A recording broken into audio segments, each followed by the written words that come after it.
Lord. God bless you once again in the name of our Lord and Savior Jesus Christ. Hi, my name is Timothy Stevens, and recently I've had some people come to me and they've been going through some, sicknesses within their family and things.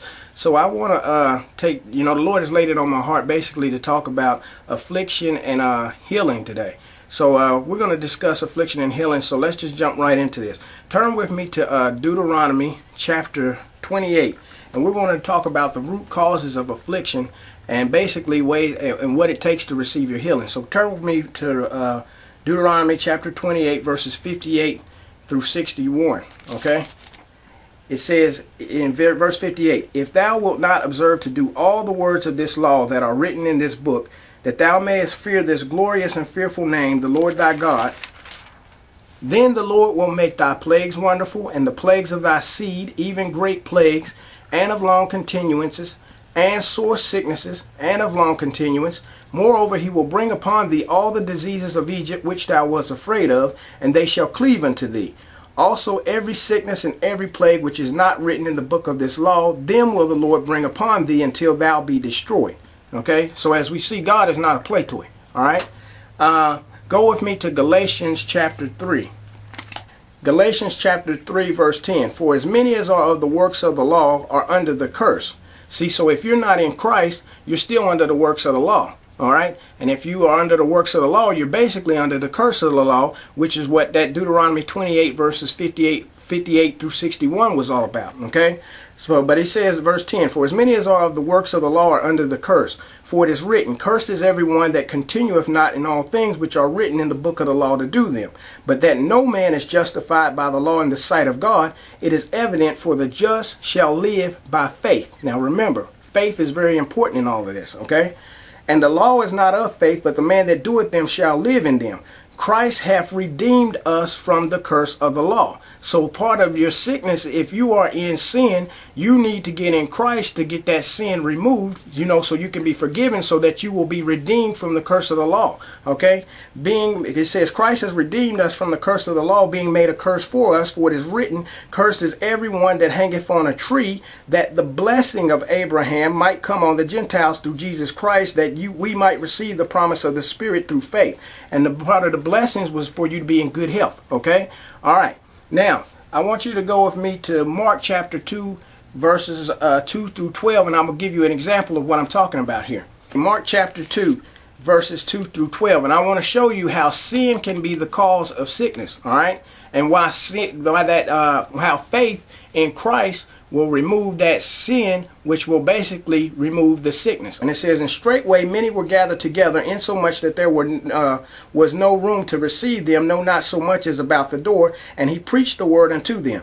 And they come unto him, bringing the one sick of the palsy, which was born of 4. And when they could not come nigh unto him for the press, they uncovered the roof where he was. And when they had broken it up, they let down the bed wherein the sick of the palsy lay. So bottom line is, there was a whole bunch of people in here, and they tore the roof off, to let this guy down through the roof so that he could get close to Jesus. All right, when Jesus saw their faith, he saw their faith. You tearing the roof up to get down to me, you must believe that I can do something. All right, he said unto the sick of the palsy, son, thy sins be forgiven thee. Okay, so he said your sins is forgiven you. All right, now let's see what the result of that is. But he says, but there were certain of the scribes sitting there and reasoning in their hearts, why does this man thus speak blasphemy? Who can forgive sins but God only? Because remember, under the law, the only person who could forgive the sin was God, but they had to bring that ram there, or a lamb or a goat, so that the sin could be forgiven, and the high priest had to forgive the sin. So that's why, the Jews didn't understand, what is Jesus talking about here? He can't do that. He ain't the high priest.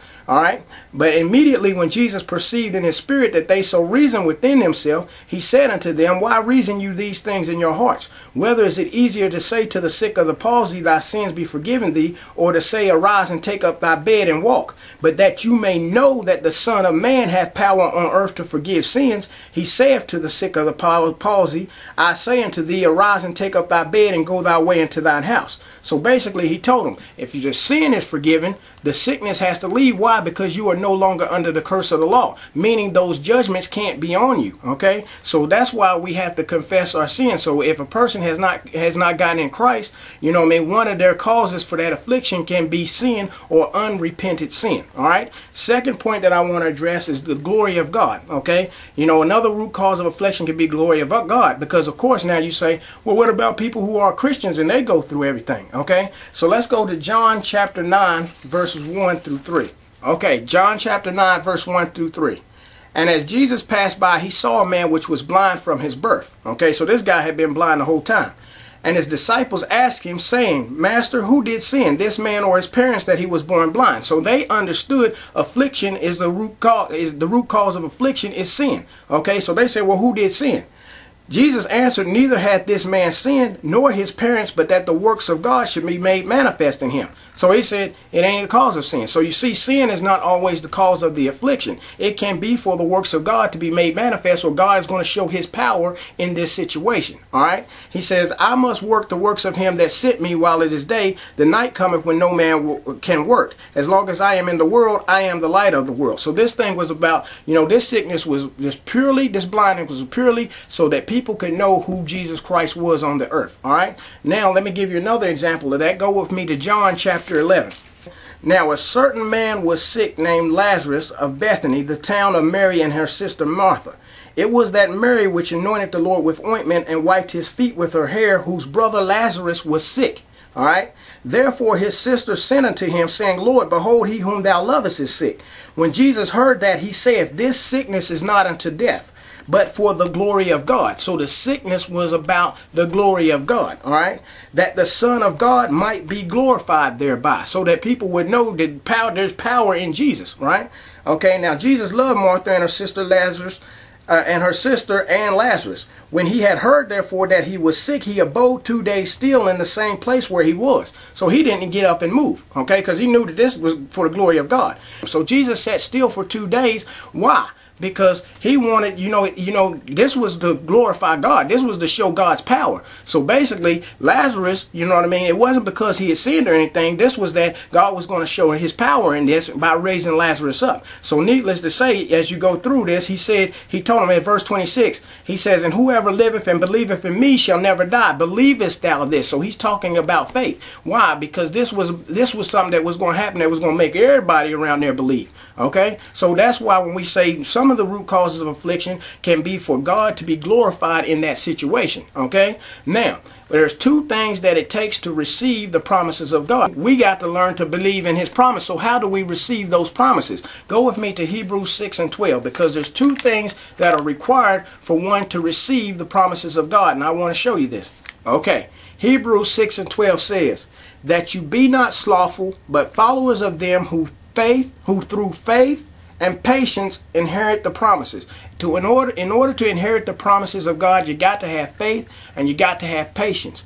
Patience is the time that you got to be willing to wait until God shows up to do what he needs to do. You see, Jesus waited for 2 days before he even came there and allowed Lazarus to die. But, you know, once he got there, you know what I mean, they still had to have faith that he would be able to raise Lazarus up. Okay, so you have to have faith. All right, so I want to give you, and there's two things that will shut down, you know, God from being able to do what he wants to do. All right, which is unforgiveness and unbelief. And let me show you those in Scripture. Go with me to Mark chapter 11. Mark chapter 11, let's read verses 12 through 14. Okay, and it says, and on the morrow when they were come from Bethany, he was hungry. And seeing a fig tree afar off, having leaves, he came, if haply he might find anything thereon. And when he came to it, he found nothing but leaves, for the time of figs was not yet. And Jesus answered and said unto it, he said to the tree, no man eat fruit of thee hereafter forever. And his disciples heard it. All right, now jump with me down to verse 20. Yeah, to verse 20.